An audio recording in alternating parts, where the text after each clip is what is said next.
The next set of videos on this channel are going to be about Mongolia, one of the most raw and untamed landscapes on this planet. Together, we'll travel through the entirety of Mongolian history, covering everything from the mysterious deer stones that litter the country to its modern-day relationship with China and beyond. Before we dive into this history, however, I'd like to reveal to you something of the men who drove it. While the Mongol Empire at its height stretched from the Black Sea to Korea and included such varied forms of faith as Confucianism and Islam, the men who rode behind Genghis Khan to conquer the world and who later made up the core of the empire believed in something very different.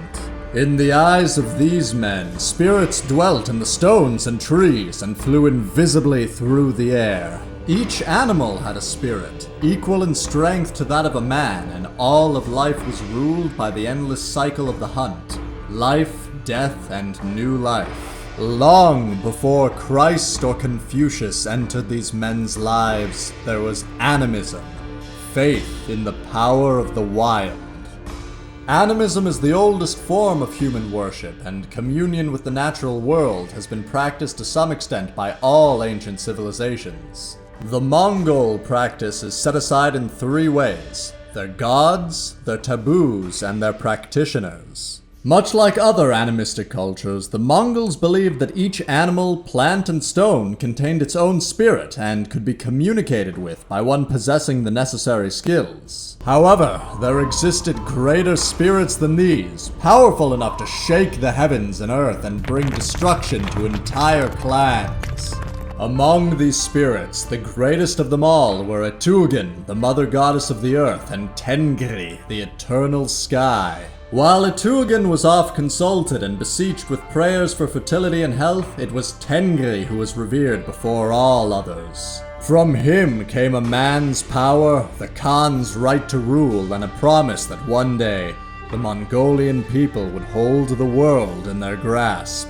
These greater spirits were feared, revered, and acted as a living fabric, holding the world together. As such, it was natural to treat them with the utmost respect. The doorways of yurts always faced south to welcome the open air into one's home. It was forbidden to urinate or wash one's belongings in the rivers, and weapons were kept far away from the warming spirits of the fire.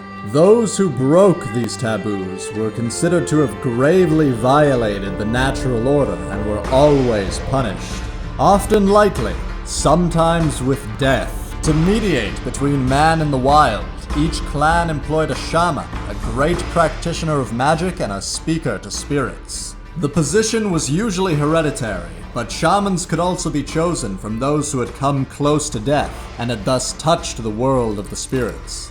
These shamans would help choose the correct days to set out for war, rile the spirits of nature against the enemy, commune with predators and prey as the tribe hunted for food, and aid in the burials of the dead so that they may pass to the world beyond.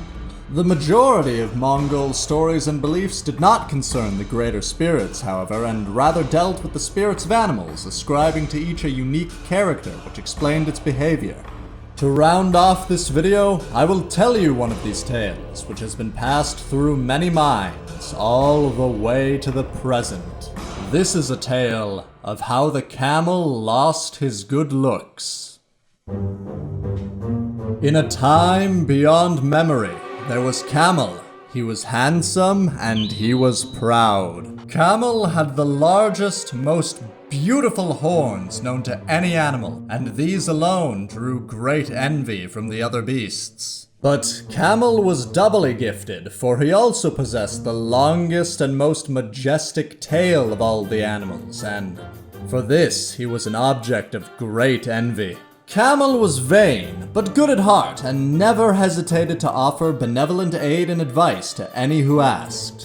One day, two animals driven by envy at his beauty decided to abuse this kind nature and rob Camel of his good looks once and for all. The first was Moral, who approached Camel as he was drinking by the river. "Camel, oh Camel," wailed Moral.